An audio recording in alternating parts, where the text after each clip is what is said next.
السلام عليكم ورحمة الله وبركاته. إن الحمد لله نحمده ونستعينه ونستهديه ونستغفره ونعوذ بالله من شرور أنفسنا ومن سيئات أعمالنا. من يهده الله فلا مضل له ومن يضلل فلا هادي له. أشهد أن لا إله إلا الله وحده لا شريك له وأشهد أن محمدا عبده ورسوله. اللهم صل وسلم على محمد وعلى آله وصحبه والتابعين بإحسان إلى يوم الدين.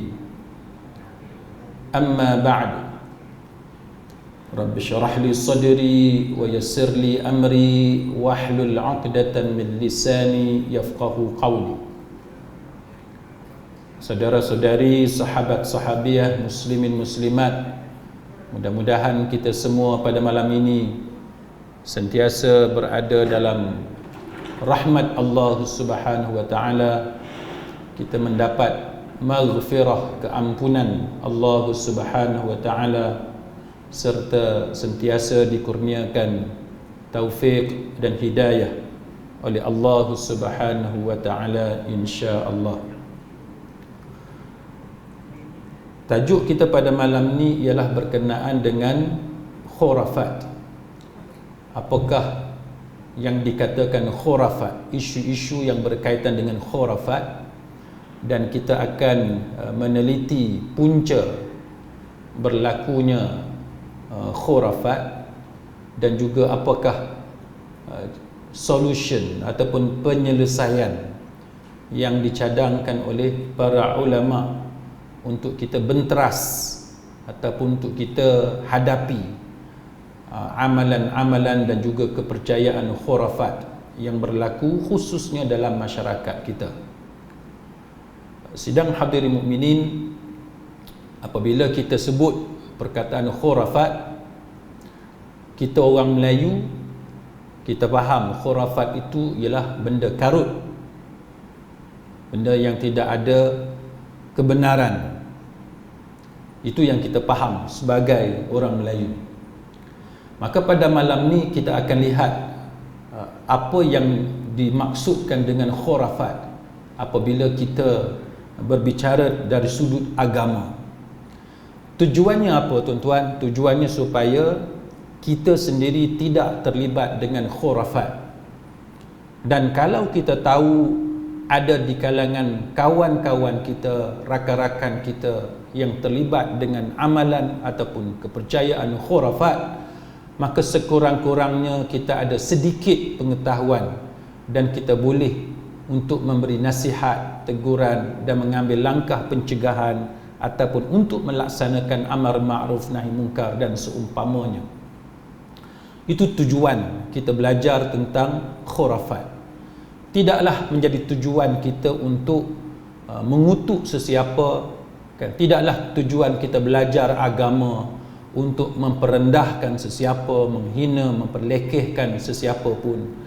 Tapi tujuan kita tidak lain dan tidak bukan supaya ianya memberi manfaat kepada diri kita sendiri dan juga manfaat kepada saudara-saudara kita yang lain, dan pada masa yang sama kita dapat menghindarkan atau melindungi diri kita dan masyarakat kita, umat Islam secara umumnya, daripada mafsadah, daripada kerosakan, daripada kebinasaan akibat daripada kita terlibat dengan amalan ataupun kepercayaan khurafat.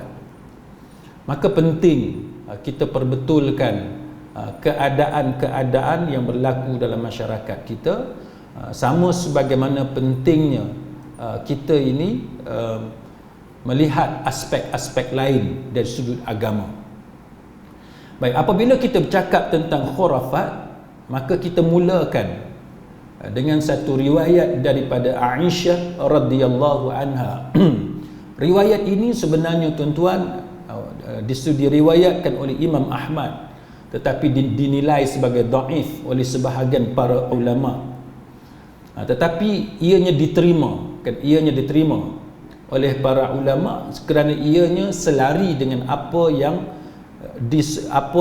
diterima oleh para ulama. Ia selari dengan qaul, pendapat-pendapat para ulama, iaitu tentang kisah bila disebut tentang khurafah, atadruna ma khurafah, apakah kamu tahu apa dia itu khurafah? Kita orang Melayu sebut khurafat. Apa dia khurafah? Inna khurafah kana rajulan. Yang kata khurafat ni, dia ni nama ataupun gelaran kepada satu orang lelaki daripada Bani Uzrah, yang mana dia ni disukai oleh jin. Ni cerita zaman jahiliyah, tapi riwayat ni dhaif, cuma ramai ulama terima asal usul nama khurafat. Dan dia ni disebut bahawa dia tinggal bersama dengan jin pada beberapa waktu yang tertentu. Kemudian lepas lama jin simpan dia, lepas tu dia dikembalikan kepada manusia. Kemudian dia ni, lelaki ni yang dikenali sebagai nama khurafah ini, dia pun ceritalah benda-benda yang pelik yang dia nampak sepanjang dia ni disembunyikan oleh makhluk halus. Maka selepas itulah dikatakan selepas itulah ada istilah di kalangan masyarakat, di kalangan manusia, iaitu kalau cerita pelik, cerita yang tak masuk akal, cerita ganjil, maka kita panggil dia khurafah, kita panggil dia khurafah. Jadi itu asal usul istilah khurafah. Jadi riwayat ni riwayat yang lemah. Cuma para ulama, ramai ulama menerima asal usul ini untuk merujuk kepada kenapa istilah khurafah itu muncul, iaitu dia berkenaan dengan benda-benda pelik, benda-benda yang ganjil, tapi dia bukan pelik yang betul, bukan kata dia ganjil tetapi sahih, bukan kata cerita tu cerita yang luar biasa tapi dia ada justification. Tapi bila sebut khurafah, dia adalah benda ajaib tapi bohong. Itu maksud khurafah. Kita tak sebut khurafah kalau benda tu pelik tapi dia benar. Kita tak sebut dia khurafah. Kalau dia ganjil tapi dia sahih, kita tak sebut dia khurafah. Kita hanya sebut dia khurafah kalau dia cerita pelik, cerita yang luar biasa tapi dia bohong, tipu, tidak ada kebenaran, tidak ada fakta yang betul, tidak ada dalil yang sahih yang menyokongnya. Baik, itulah juga yang disebut dalam Lisanul Arab oleh Ibn Manzur. Dia kata apa? Dia kata yang dimaksudkan dengan khurafah dalam riwayat yang kita baca tadi, dia kata adalah cerita-cerita malam yang direka-reka, yang dibuat-buat, yang diada-adakan. Itu nak cerita asal usul perkataan khurafah. Maka istilah khurafah ini yang asalnya dikaitkan dengan nama satu orang lelaki, dia telah menjadi satu identiti. Dia kata, Ibn Manzur kata, dia menjadi satu identiti berkaitan dengan semua cerita-cerita bohong. Cerita bohong tapi dia pelik. Bila dia pelik, dia ajaib, dia ganjil, dia luar daripada biasa tapi dia bohong, maka itulah yang dinamakan sebagai khurafah. Jadi itu asal usul perkataan khurafah. Baik. Kenapa kita ambil tajuk ni, tuan-tuan? Kenapa kita ambil tajuk ni? Tak kiralah khurafat berkaitan dengan air ke, khurafat berkenaan dengan telaga ke, khurafat berkenaan dengan wali ke, khurafat berkenaan dengan perempuan mengandung ke, tak kiralah pasal apa, langkawi ke apa ke, kita tak kira. Tapi topik kita pada malam ni ialah berkenaan kenapa pentingnya kita belajar tentang khurafah dalam agama, di sisi agama, perspektif agama tentang khurafah.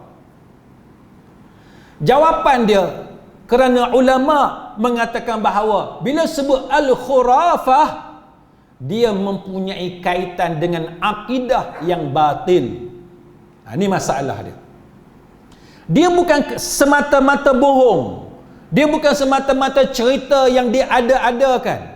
Tapi ia menjadi concern di kalangan para ulama Islam. Sebab bila sebut khurafah, dia biasanya atau lazimnya dia akan berkaitan dengan akidah yang batil. Keyakinan yang salah yang akan menjejaskan keimanan kita, yang akan menjejaskan akidah kita sebagai orang Islam. Itu punca dia. Kenapa tajuk ni tuan-tuan dia sangat penting untuk kita perhatikan. Kita tak ada masalah tuan-tuan kalau orang tu nak pergi mandi air terjun suka-suka dengan kaum keluarga dia. Itu tak jadi masalah. Itu benda biasa, kita beriadah, kita rekreasi, kita nak berehat, kita nak makan nasi lemak tepi sungai. Tak jadi masalah. Nak terjun, nak mandi berapa lama, sejam, 2 jam dan sebagainya. Itu tak jadi masalah. Tapi dia jadi masalah kalau dia mendatangkan mafsadah, kerosakan kepada masyarakat, khususnya kerosakan yang berkaitan dengan agama. Kalau dia melibatkan kerosakan tentang nyawa pun, kita dah rasa perlu kita bagi kesedaran kepada masyarakat, apatah lagi kalau melibatkan akidah. Tuan-tuan tahu cerita ada satu orang ustaz pondok dengan isteri dia, orang Pahang, Temeloh. Dia pergi berkelah dengan anak-anak dia, keluarga dia di pantai di Terengganu. Mandi pukul 4 pagi kan. Lepas tu yelah, orang dah berusia lebih kurang dalam 60 tahun lah, pasangan tu lebih kurang. Kebetulannya tuan-tuan, yang si perempuan itu, si isteri itu kakak kepada kawan isteri saya. Dia ni orang Temeloh kan, sama-sama Temeloh dan kenal lah, belajar sama dan sebagainya. Orang ni bercakap macam-macam tu. Apa ni mandi pukul 4 pagi dan macam-macam lah. Masyarakat dia akan bercakap. Bila nampak benda pelik sikit, biasa mandi petang, biasa mandi tengah hari, pagi, waktu siang. Ni pasal apa mandi pukul 4 pagi? Tuan-tuan, sebelum kita nak kata dekat orang, sebelum kita nak hina orang, sebelum kita nak mentertawakan orang, kalau boleh kita berhenti sat, ambil maklumat dulu.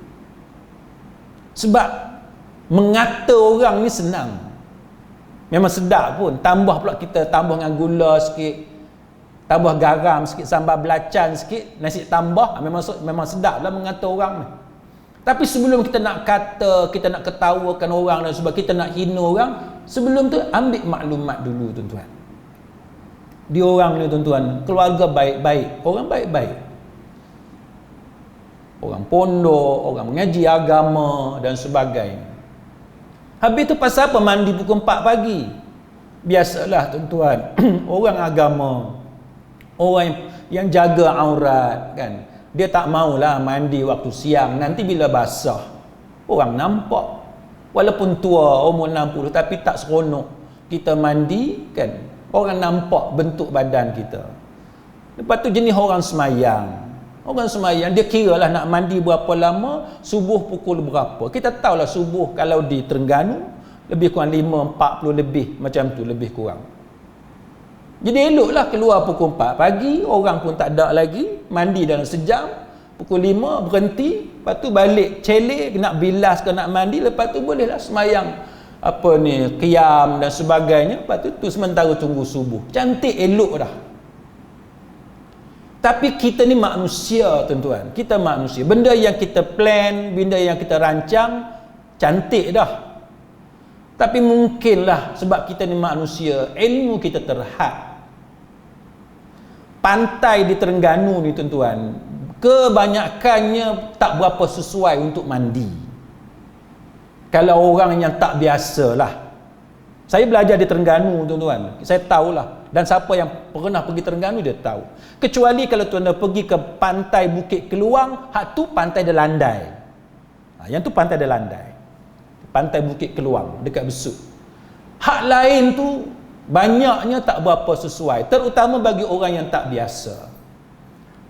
Dengan curamnya dia teruskan dalam dan sebagainya, tambah pula dengan arus ombak air laut yang kita tak jangka, maka sebagaimana yang tuan-tuan tahu, dia meninggal dunia. Tu contoh tuan-tuan, nak cerita bahawa kita manusia ni pun bila jadi macam tu, kita akan cerita dekat orang lain, oh pantai Terengganu ni dia bentuk dia macam ni, dia bahaya, risiko dia apa. Itu bahaya kepada nyawa. Bahaya pada nyawa pun kita kena cerita pada orang. Kita kena bagi peringatan kepada orang. Bukan kata kita nak halang orang mandi, tak. Tapi kita nak bagi peringatan supaya hati-hati, terutama bagi orang yang tak biasa. Itu tujuan kita. Bukan kita nak timbulkan permusuhan, tak. Bukan kita nak bergaduh dengan sesiapa, tak. Tapi atas dasar ad-dinun nasihah, kita nak bagi nasihat supaya hati-hati. Kita cerita orang ni aksiden, cerita orang ni mati dan sebagainya. Tujuan dia apa tuan-tuan? Tujuan dia bukan nak bergaduh. Tujuan dia supaya kita dapat jaga diri masing-masing daripada mafsadah. Sama dalam masalah khurafat. Dan lebih lagi dalam masalah khurafat, apabila dia melibatkan amalan yang boleh menyebabkan terjejasnya akidah kita.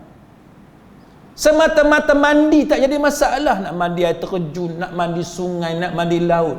Tapi kalau ada bahaya, apatah lagi bila mandi tu melibatkan ada kaedah tertentu, cara tertentu yang melibatkan kita percaya ada fadilat yang tertentu, sedangkan agama tidak mengajar kita sedemikian, maka ini suatu kepercayaan dan amalan yang boleh membahayakan agama kita. Itu yang penting, yang kita kena sedarkan kepada masyarakat. Baik, apa dia khurafat ni tuan-tuan? Khurafat ni dia ada beberapa elemen dia. Kalau kita belajar undang-undang, sesuatu pertuduhan tu dia ada ingredient dia. Dia ada ingredient, kandungan. Apa dia ingredient yang ada dalam khurafat? Nombor satu, bila sebut khurafat, the first ingredient dia, nombor satu ialah dia dalam khurafat itu, dia ada kepercayaan atau keyakinan yang batil, yang tidak didasarkan kepada dalil agama ataupun tidak didasarkan kepada bukti ilmiah. Agama kita tuan-tuan diajar dua benda. Agama kita ajar kita secara umumnya dua benda dalam bab khurafat. Nak mengelak daripada khurafat. Nombor satu, kalau benda tu pelik, benda tu kita rasa luar biasa, nombor satu kita nak kena tengok, benda ni ada tak dalil dalam agama. Dalil agama dua tuan-tuan yang utama.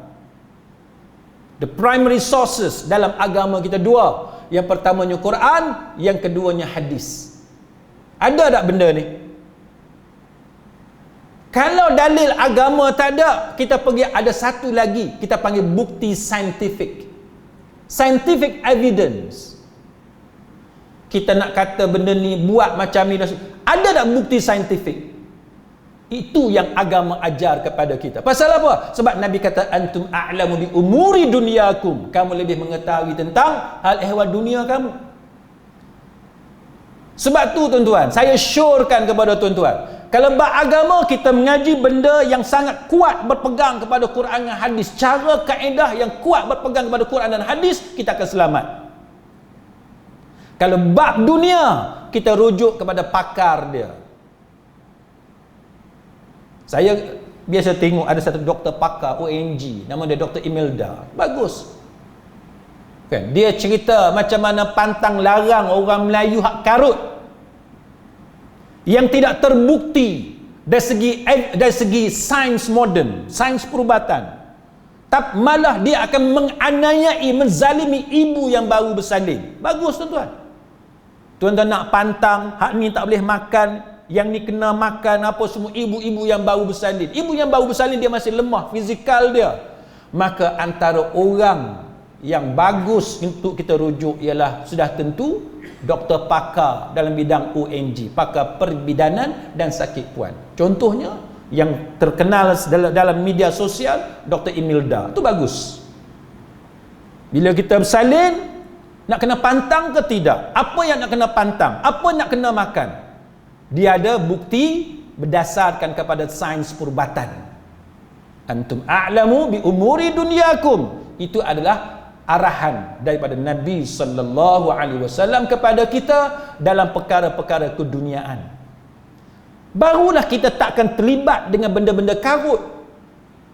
Tapi bila dua benda ni tuan-tuan, bukti agama tak ada, bukti sains moden pun tak ada, tapi yang itulah yang kita beria-ia promosi, tunjuk dalam FB, dalam media sosial, oh cara mandi dia macam ni, oh ini telaga keramat apa semua, maka ini memberi promosi ataupun kempen kepada kepercayaan khurafat. Bahaya tuan-tuan, bahaya. Maka yang pertama, ingredient dalam khurafat ialah kepercayaan yang batil, yang palsu, yang tidak didasarkan kepada dalil agama ataupun tidak didasarkan kepada scientific evidence. Bukti saintifik tak ada. Itu ingredient dia yang pertama. Yang kedua, bila sebut khurafat, kita nak cam macam mana benda tu khurafat. Nombor dua, kebiasaannya. Bila sebut khurafat, kebiasaannya dia dipenuhi dengan cerita-cerita bohong. Benda-benda bohong. Kalau dalam tu kita tak jumpa benda betul, semuanya tipu, bohong, maka janganlah kita duduk amal, duduk terlibat dengan benda-benda macam ni. Tapi orang ni tuan-tuan, dia nak tipu kita, dia ada cara dia. Sebab tu ramai orang kena tipu. Sebab dia atur strategi, dia tahu macam mana nak tackle masyarakat. Dia tahu macam mana nak tackle. Saya bagi contoh dekat tuan-tuan. Macam mana orang kampung, bukan orang kampung lah, sebahagian masyarakat kena tipu dengan cabutan bertuah. Kan berapa lama dah kan dalam masyarakat kita ni heboh cerita ada orang kena tipu cabutan bertuah. Nanti ada van datang, 4-5 orang dia datang rumah kita, dia kata, oh kak dah menang cabutan bertuah bernilai RM3,000, RM4,000, dia ceritalah RM10,000. Cuma dia kata kalau nak ambil hadiah ni kena bayar. Dia sebutlah berapa, 1,000 ke, kita pun kira lah kena bayar sikit, hak menang banyak.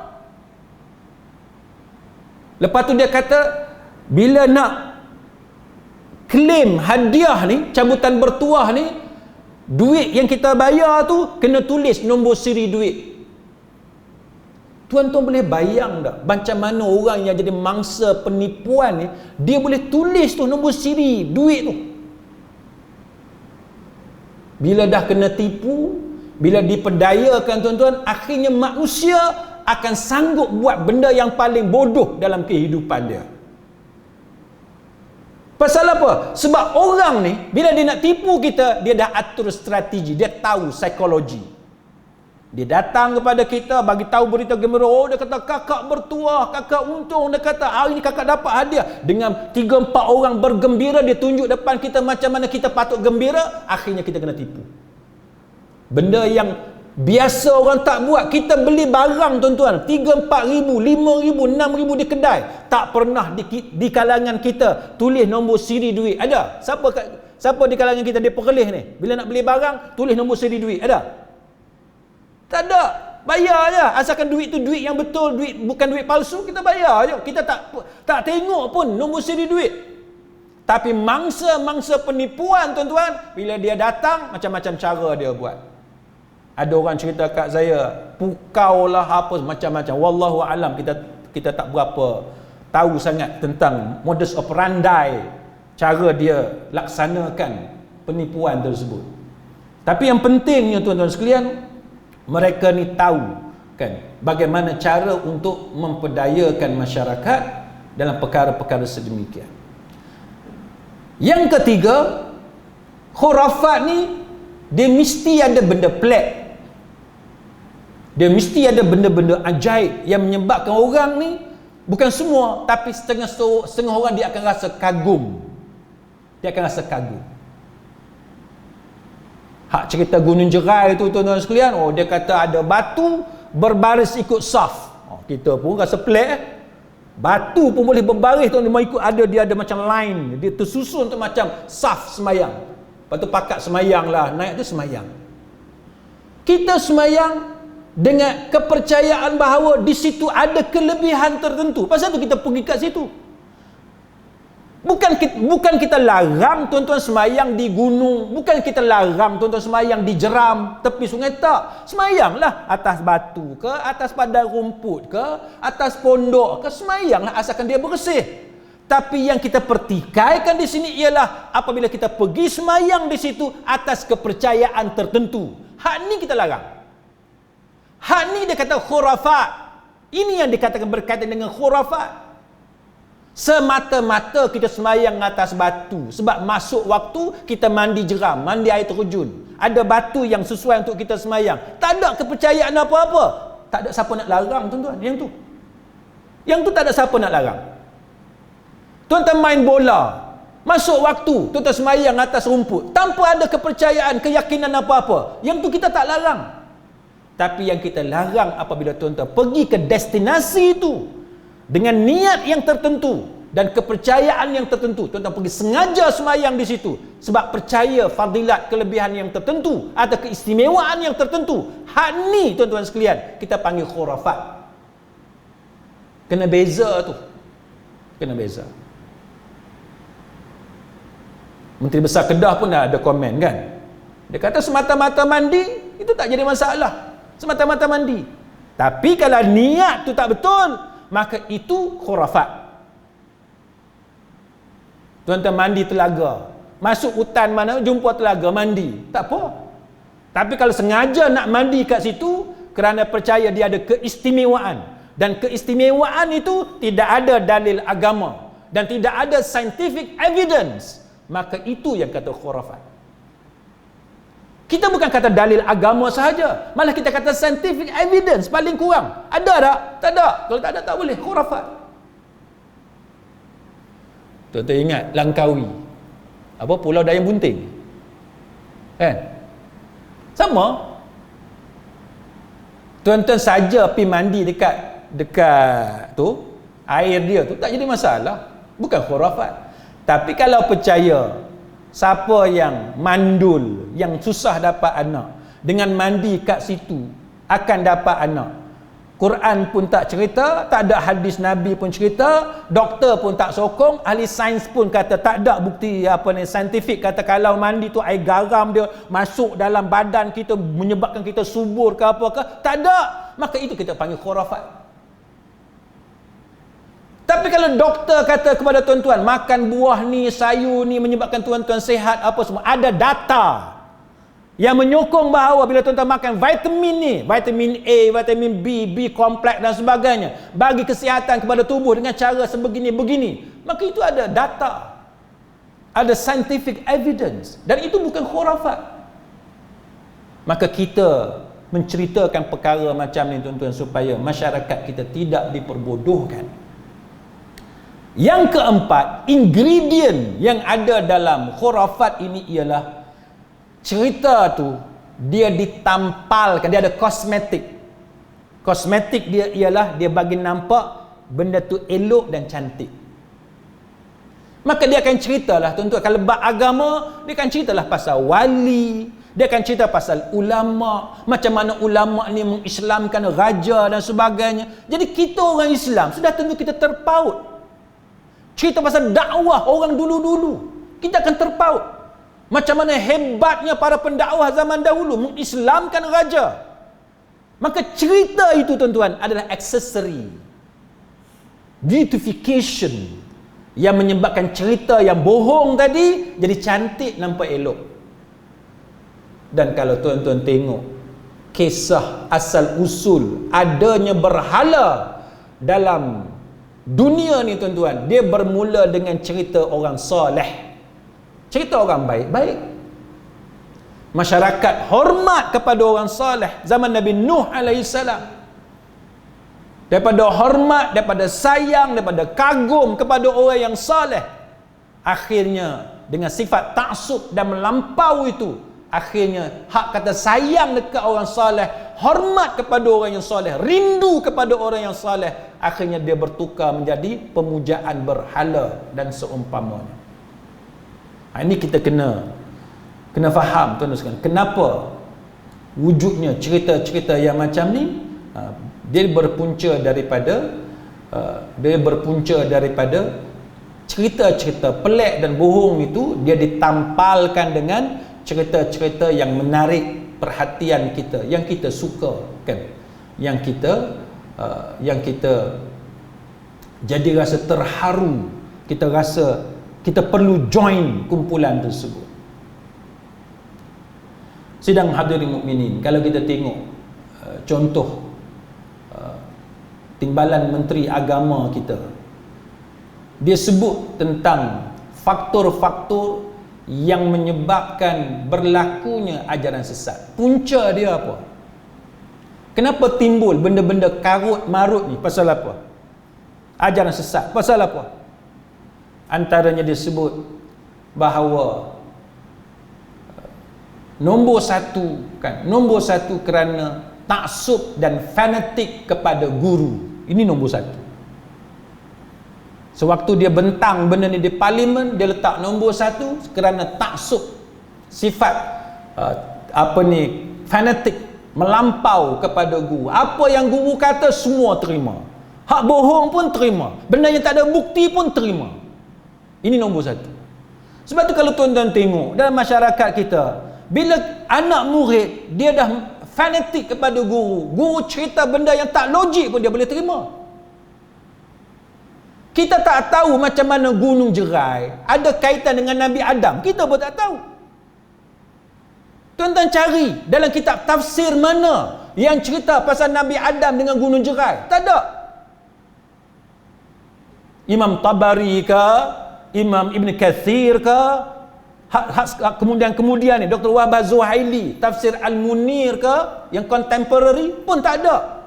Tiba-tiba keluar cerita ada kaitan Nabi ni dengan Gunung Jerai dan sebagainya, dan pengikut ni tuan-tuan, bila dia taksub dia akan pertahankan. Ini bahaya. Zaman saya mengaji tuan-tuan, dan saya percaya tuan-tuan pun sama dengan saya. Bila kita mengaji sekolah rendah, sekolah menengah, masuk universiti, kita biasa tengok guru kita silap. Kita pertahan ke guru kita kan tuan? Tak, kita tak pertahan. Biasa cikgu silap tu benda biasa. Kawan saya tuan-tuan, dia mengajar satu college, pelajar-pelajar yang brilliant, top student, cream of the cream, pelajar yang terpilih, yang dapat sponsorship daripada kerajaan antar luar negara. Dia kata nak masuk kelas, dia kata kalau tak prepare malam tu memang ketak, dia kata. Sebab apa? Sebab budak-budak memang cerdik semua, top student. Kita tunjuk sikit, kita tersilap, dia tahu, dia boleh tunjuk kat kita yang kita silap. Tuan-tuan, adakah kita nak pertahan cikgu kita kat depan ni sebab dia cikgu kita? Tak, kita tak pertahan. Kita tunjuk cikgu silap. Saya pernah cerita kot dalam kuliah di sini. Kawan saya, 2 orang di sekolah sains, tuan-tuan sekalian, memang terkenal. Additional mathematics, matematik tambahan, memang 2 orang cukup pandai. Cikgu buat-buat tak jumpa jalan, buat-buat tak jumpa jawapan, buat-buat tak dapat. Suruh kawan tu tolong. Adakah kita nak pertahankan cikgu kita? Oh tak, cikgu pandai. Tak. Cikgu pandai sekalipun, tapi bila dia tak boleh buat, anak murid tolong tunjuk tuan-tuan. Ini sekolah asrama penuh. Kita tidak dididik bahawa cikgu akan betul selama-lamanya. Tak ada. Tuan-tuan mengaji agama pun, agama tidak mengajar kita sedemikian. Tuan-tuan mengaji ilmu dunia pun, ilmu dunia tidak mengajar kita sedemikian. Sama. Kita mengaji bab dalam syariah di universiti, sama. Profesor saya daripada Mesir, Arab Mesir, sama. Dia cakap, kita tengok salah, biasa je. Kita perbetulkan pensyarah kita, benda biasa. Maka kenapa kita hari ni tuan-tuan, tiba-tiba bila ada guru kita bercakap benda yang tidak ada dalil agama dan tidak ada sokongan daripada apa kita kata bukti-bukti saintifik pun tak ada, tiba-tiba yang tu kita bermati-matian mempertahankan dia. Hal ni kita pelik. Tapi bila kita tengok apa yang disebut, yang disenaraikan punca kepada adanya ajaran sesat, rupa-rupanya memang dia nombor satu kerana taksub dan fanatik yang melampau kepada guru menyebabkan wujudnya ajaran sesat di Malaysia. Kemudian yang kedua tuan-tuan, pasal apa benda ni berlaku? Pasal kita berpegang kepada akidah, pasal orang-orang yang sesat ni tuan-tuan, dia berpegang kepada akidah selain daripada akidah ahli sunnah wal jamaah. Dia berpegang kepada ajaran selain daripada mazhab yang muktabar. Tuan-tuan tengok, dalam sehari dua ni duk heboh cerita pasal benda-benda pelik, amalan karut marut di Gunung Jerai. Pasal mandi telaga, pasal apa semua tu tuan-tuan tengok. Tuan-tuan tanya, adakah mazhab Syafi'i? Kita kata kita mazhab Syafi'i. Adakah mazhab Syafi'i ajar kita benda macam ni? Tak ada. Kita mazhab Syafi'i tak ada cerita satu pun cerita benda-benda macam upacara ritual macam ni, tak ada. Yang kita duk mendabik dada, kita duk ikut tasawuf Imam Ghazali. Tunjuk dekat saya tuan-tuan, Ihya Ulumuddin ke, Minhajul Abidin ke, mana-mana karangan Imam Ghazali ataupun murid kepada Imam Ghazali, Hujjatul Islam Imam Ghazali yang ajar kepada kita tentang ritual macam ni di Gunung Jerai. Ada tak? Tak ada. Kita duk kata kita mazhab akidah kita aliran Asy'ariyah dan Maturidiyah. Tunjuk mana ada kitab Asy'ariyah dan Maturidiyah yang ajar ritual macam ni di Gunung Jerai. Tak ada. Lepas tu kita ambil mazhab mana? Kita ambil aliran mana? Akidah kepercayaan mana yang kita ambil? Jawapan dia, sebenarnya apa yang dilakukan itu adalah di luar daripada ahli sunnah wal jamaah. Mazhab Syafi'i pun tak ajar, aliran kesufian Imam Ghazali, Hujjatul Islam Al-Imam Al-Ghazali rahimahullahu ta'ala pun tidak ajar sedemikian. Maturidiyah, Asy'ariyah pun dia tak ajar kepada kita sedemikian. Kita aja yang memandai-mandai duk kata, oh kita ni Asy'ariyah, Maturidiyah, oh kita ni ikut Imam Ghazali. Tapi benda yang kita buat di Gunung Jerai tidak pun diajar oleh Imam Ghazali. Ini contoh tuan-tuan sekalian, betapa macam mana manusia ini diperdayakan, yang kita panggil talbis iblis. Kalau tuan-tuan mengaji kitab Talbis Iblis kan, Imam Ibn Jauzi, tuan-tuan tahu macam mana iblis dia memperdayakan ahli ibadah, macam mana iblis memperdayakan aliran kesufian. Kita syok sendiri, oh aku ni dah sampai makam tertentu, dah naik makam tertentu, dia lain sikit syariat dia. Ini punca dia tuan-tuan. Akhirnya manusia diperdayakan oleh syaitan. Na'udzubillah.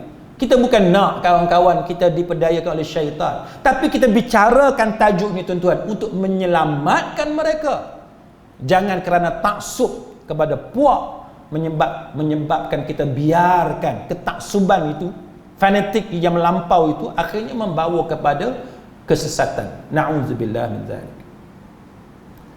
Baik, selain daripada itu tuan-tuan sekalian, punca berlaku benda macam ni kerana ajaran kerohanian dan tasawuf itu dicampur adukkan dengan ajaran-ajaran batiniyah, kebatinan. Batiniyah ni nak cerita dekat tuan-tuan, kalau tuan-tuan belajar kitab Talbis Iblis Imam Ibn Jauzi, tuan-tuan tengok kitab Talbis Iblis Imam Ibn Jauzi tu, hak tebal tu, banyak dalam tu cerita pasal batiniyah. Macam mana peranan batiniyah ini tuan-tuan, dia digunakan oleh iblis dalam memperdayakan dan merosakkan manusia. Tuan-tuan tak percaya, tuan-tuan pergi library ataupun tuan-tuan buka PDF dalam internet, tuan-tuan tengok kitab Talbis Iblis. Sebahagian besar, nak kata sebahagian besar, tapi banyak kandungan-kandungan dalam Talbis Iblis memang Imam Ibn Jauzi mendedahkan bagaimana batiniyah ini peranan dia dalam menyesatkan manusia. Kita kata dia tasawuf, sebenarnya tak, dia sesat. Bukan tasawuf yang muktabar, yang bagus, tak. Kita salah sangka. Sebenarnya telah dicampur adukkan dengan ajaran batiniyah. Baik, selain daripada itu tuan-tuan, macam mana boleh jadi benda-benda macam ni? Kerana kita terlalu percaya kepada cerita ilham. Terlalu percaya kepada cerita mimpi. Sikit-sikit mimpi. Sikit-sikit mimpi. Ini dia bawa kepada penipuan. Cerita bohong. Sebab mimpi siapa nak sahkan? Kita hanya tahu orang tu dia mimpi. Kita tak nampak. Tak ada bukti. Itu yang bahayanya tuan-tuan sekalian. Lepas tu cerita kasyaf. Oh, hijab terangkat. Terbuka hijab. Maka dia nampak benda rahsia yang orang lain tidak nampak. Maka dia boleh bohong lah. Dia boleh kelentong. Pasal apa? Atas dakwaan kasyaf. Dibuka untuk dia seorang lah. Orang lain tak tahu. Jadi kita nak argue dengan dia. Kita nak hujah dengan dia, tak boleh. Pasal apa? Sebab dia bagi alasan kasyaf. Kamu tak kasyaf, kamu tak tahu. Lepas tu kita nak kata apa? Kita tunjuk dalil Quran, hadis bahawa benda yang dia dakwa tu salah. Dia kata benda ni hanya dikurniakan kepada orang tertentu saja. Habis. Kita nak kata apa? Baik. Jadi golongan ni dijadikan ilham, mimpi, kasyaf sebagai asas kepada kepercayaan. Maka masuklah tentang khurafat, tahyul dan sebagainya. Baik, selain daripada itu, kenapa berlakunya benda-benda khurafat ni tuan-tuan sekalian? Antara faktornya ialah apabila Quran ditafsirkan tidak mengikut tafsiran yang muktabar. Kita biasa dengar kan macam mana surah-surah tertentu ditafsirkan tidak mengikut tafsiran yang biasa kita duk mengaji daripada para mufassirun. Kita duk mengaji tafsir Imam Ibn Kathir, kita duk mengaji tafsir Qurtubi. Tiba-tiba dia bawa tafsir hak pelik. Qul huwallah, dia tafsir dengan cara dia yang tak pernah kita dengar. Kalau yang kita tak pernah dengar itu dia ambil daripada sumber yang muktabar, tak apa. Sebab ilmu kita bukannya kita tahu semua. Tapi bila dia ambil daripada sumber yang ganjil, sumber yang bukan muktabar, maka inilah punca kepada tahyul, kepada khurafat, kepada ajaran sesat dan sebagainya. Sama dengan hadis. Kita belajar hadis ni tuan-tuan, nak syarah hadis, nak hurai hadis, dia ada cara dia. Ni mengaji agama dengan artis mana baru taubat. Kan? Artis tu mengaji agama pun tak. Lepas tu betul dia taubat, kita pun tak tahu. Dia mengaji agama bila, kita pun tak tahu. Tapi ramailah pengikut tuan-tuan. Kita pun pelik orang ni. Dia suka sangat belajar agama dengan artis yang dia kata baru taubat, rambut panjang. Kadang kita tahulah background dia. Kita bukan nak hina mana-mana sesiapa tuan-tuan, tetapi kita belajar agama ni kena pilih guru. Sampai latar belakang agama pun tak ada, latar belakang pengajian dia pun kita tak tahu. Tapi daripada orang macam tu kita ambil ilmu, ini bahaya. Nak faham hadis, contohnya Sahih Bukhari, kita ambil belajarlah daripada Fathul Bari contohnya. Rujuk Fathul Bari Imam Ibn Hajar contoh. Kan? Sahih Muslim, syarah dia siapa? Siapa yang hurai? Apa ni Sahih Muslim? Contohnya Imam Nawawi sebagai contoh. Kan syarah kepada Sahih Muslim. Itu cara dia yang betul, tuan-tuan. Baik. Kemudian selain daripada itu, kenapa ada benda-benda khurafat ni tuan-tuan? Sebab kepentingan peribadi. Kepentingan peribadi. Saya minta maaf tuan-tuan, saya bukanlah nak tujukan kepada sesiapa, tapi cuba tuan-tuan tengok. Ketua-ketua ajaran yang pelik-pelik ni, cuba tuan-tuan tengok. Biasanya diorang ni tak kerja, tak ada bisnes apa-apa, tapi dia kaya raya. Pakai kereta mewah. Kan? Rumah dia mewah, hidup dia mewah, lifestyle dia luxury, mewah, nampak kaya. Tapi kerja apa kita tak tahu. Dia hanya jadi ketua kepada kumpulan-kumpulan ajaran tertentu. Ini biasa ajaran sesat macam tu.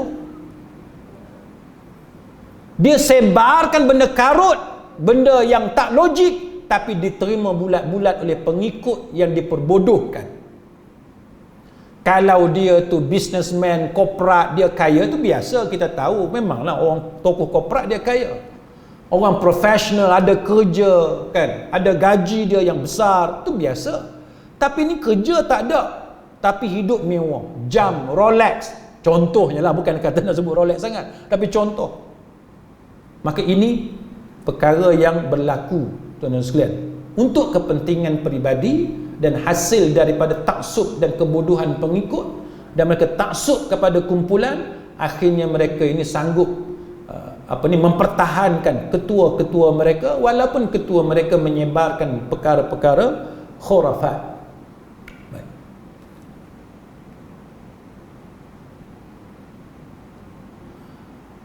Ciri-ciri kita nak tahu, tuan-tuan sekalian, ciri-ciri apa dia benda yang biasa golongan khurafat buat, tuan-tuan sekalian. Antaranya ialah bila dia mengaku dia ni sebagai nabi, atau dia mengaku sebagai wakil kepada nabi, atau dia mengaku terima wahyu. Ni confirm karut, dan ini confirm ajaran sesat. Ada orang tanya saya, pasal apa kita tak tangkap orang ni? Ajaran sesat ni tangkap lah. Tuan-tuan, kita ada masalah. Dalam negara kita ni kita ada banyak masalah. Contohnya masalah jabatan-jabatan agama yang tidak well trained. Tuan-tuan tengok cerita kes Kahar yang mengaku nabi tu, kan, Kahar, yang mana Jabatan Agama Islam Selangor, kan, pergi serbu, dia tangkap kawan tu dengan pengikut dia. Lepas tu jabatan agama kena saman. Mahkamah buat keputusan apa? Mahkamah buat keputusan penahanan tu salah dan kena bayar ganti rugi 10,000 seorang. Ini masalah dia, tuan-tuan. Bila buat kerja tidak profesional. Tangkap ni, tuan-tuan, bukan kata nak profesional mana sangat. Bila tangkap, kena tuduh. Kita kena tuduh dia di mahkamah. Tapi apa yang berlaku? Tangkap, ikat jamin, ada ikat jamin, tapi tidak dituduh di mahkamah. Ini yang di point out oleh mahkamah tinggi yang membicarakan kes ni. Tak pasal-pasal kena bayar ganti rugi. Berapa banyak kes ajaran sesat dalam negara kita, tuan-tuan, pasal hadis penilaian semula yang dah meninggal dunia pegawai tu, dan berapa banyak ajaran sesat yang mana bila buat serbuan, tangkapan, akhirnya bila bawa pergi ke mahkamah sivil, dilepaskan. Ini masalah kita. Sebab tu kita berusaha, tuan-tuan, untuk mengangkat kita nak angkat jabatan agama ni supaya dia menjadi setaraf dengan PDRM, setaraf dengan immigration, dari segi latihan dan sebagainya. Tapi banyaklah masalah dari segi keuangan dan sebagainya. Tak apalah, tapi yang pentingnya ialah kita nak bagi dia setaraf. Mahkamah nak bagi setaraf dengan mahkamah sivil. Pegawai penyiasat dalam PDRM, pegawai penyiasat dalam LHDN, dalam custom, immigration, dengan pejabat agama ni pun kita nak bagi setaraf. IO dia, investigation officer dia, pegawai penyiasat, bagi setaraf. Pegawai pendakwa pun bagi setaraf. Kalau civil dia ada AG Chambers, pejabat peguam negara. Hak mahkamah syariah pun dia kena ada pejabat peguam negara untuk syariah. Supaya setaraf. Bila setaraf, tangga gaji setaraf, qualification setaraf, kelulusan setaraf, maka dari segi latihan pun dia akan jadi sama. Bila kita rendah, tuan-tuan sekalian, kelulusan rendah, kita tidak professionally trained, maka menyebabkan bila kita buat tangkapan, bila kita buat siasatan, bila kita dituduh di mahkamah dan sebagainya, banyak lompang. Jadi bila pergi mahkamah sivil nampak lompang tadi, tak pasal-pasal kena buang kes, kena bayar damages, bayar composition, ganti rugi dan sebagainya. Ini mencemarkan, kan, nama baik agama Islam itu sendiri. Sama, tuan-tuan, banyak masalah kita, kan? Kita ada banyak masalah. Baik, kemudian mengaku diri dia sebagai Imam Mahdi, kan? Mengaku diri sebagai Imam Mahdi ataupun percaya orang tertentu tidak mati. Ini pun unsur elemen ajaran sesat. orang tu tak mati, masih hidup lagi dan sebagainya, padahal kita tahu orang tu mati. Ataupun mendakwa pengikut dia dijamin masuk syurga, kan? Mendakwa guru dia pegang kunci syurga, ataupun minta kepada batu, minta kepada cincin. Tuan-tuan tengoknya Jakim kata apa? Ada upacara di Telaga Keramat. Telaga Keramat itu dimasukkan dalam elemen ajaran sesat. Sebab tu kita memperingatkan kepada masyarakat, jangan mudah-mudah menganggap telaga, pokok apa sekalipun sebagai keramat. Sebab itu adalah permulaan yang mudah kepada ajaran sesat, permulaan yang mudah kepada khurafat. Lepas tu melakukan penyerahan rohani dan jasmani kepada guru melalui nikah batin. Pasal apa? Nak dapat anak soleh. Sebab tu ada kumpulan ajaran sesat, tuan-tuan, dia serah isteri dia kepada guru. Kita nak selamatkan masyarakat daripada kebodohan macam ni. Tapi bila kita nak bongkar, kan, ajaran sesat, bila kita nak bongkar perkara khurafat, orang tuduh kita macam-macam. Sebenarnya kita nak sedarkan masyarakat supaya tidak diperbodohkan oleh guru yang ada kepentingan-kepentingan tertentu. Baik. Lepas tu yang mengaku Allah menjelma dalam diri dia. Dalam kuliah saya di satu tempat, saya pernah cerita tentang perbahasan ulama tentang Ibnu Arabi, kan, sampai tahap mendakwa dengan pelbagai dakwaan yang berkaitan dengan Allah yang tak selayaknya dakwaan itu dibuat. Sebab itu ramai di kalangan ulama yang mengatakan Ibnu Arabi adalah sesat, tak boleh kita ikut dia. Tapi dalam negara kita sekarang dah berapa ramai dah orang yang cuba kononnya untuk membersihkan semula nama Ibnu Arabi. Kemudian dia mengaku dia sebagai wakil Nabi, ataupun dia mendakwa bahawa tarikat dia dapat direct daripada Nabi secara yaqazah. Hari ni, dulu masa Arkam kita dah setuju dah, yaqazah ni tuan-tuan sekalian benda yang tak berlaku. Jumpa dengan Nabi secara fizikal, Nabi ada depan mata kita, semua orang boleh nampak, itu benda yang takkan berlaku. Tapi hari ini sebab golongan ini dia masuk dalam tempat-tempat yang tertentu, otoriti yang tertentu, hari ini fatwa-fatwa yang berkaitan dengan yaqazah secara perlahan-lahan ditiadakan ataupun ditarik balik. Ini benda yang bahaya. Kita kena konsisten, tuan-tuan. Yaqazah benda yang tak mungkin berlaku. Nabi datang kepada kita secara yaqazah, benda yang takkan berlaku. Dakwaan yaqazah ini dakwaan yang biasanya berlaku kepada ajaran sesat. Jadi ini antara perkara yang kita perlu perhatikan. Baik, jadi sidang hadirin mukminin, maka apa yang boleh kita lakukan untuk hadapi perkara-perkara yang seperti ini? Antaranya ialah dengan menyebarluaskan, kan, kesesatan ajaran-ajaran tertentu, termasuk perkara-perkara khurafat. Kita sebarluaskan supaya orang tahu benda tu khurafat. Kita jangan biasakan masyarakat terima benda tu. Maka kalau tuan-tuan tengok ada ritual, ada amalan yang pelik-pelik di Gunung Jerai ke, di Pulau Besar ke, di mana-mana lah, tak kira lah, dekat rumah kita ke, di kampung kita ke, hendaklah kita buat laporan segera kepada pihak berkuasa agama supaya pihak berkuasa agama mengambil tindakan yang sepatutnya. Sebab kita orang awam, kita mungkin keliru, benda ni salah ke tak salah kita tak tahu.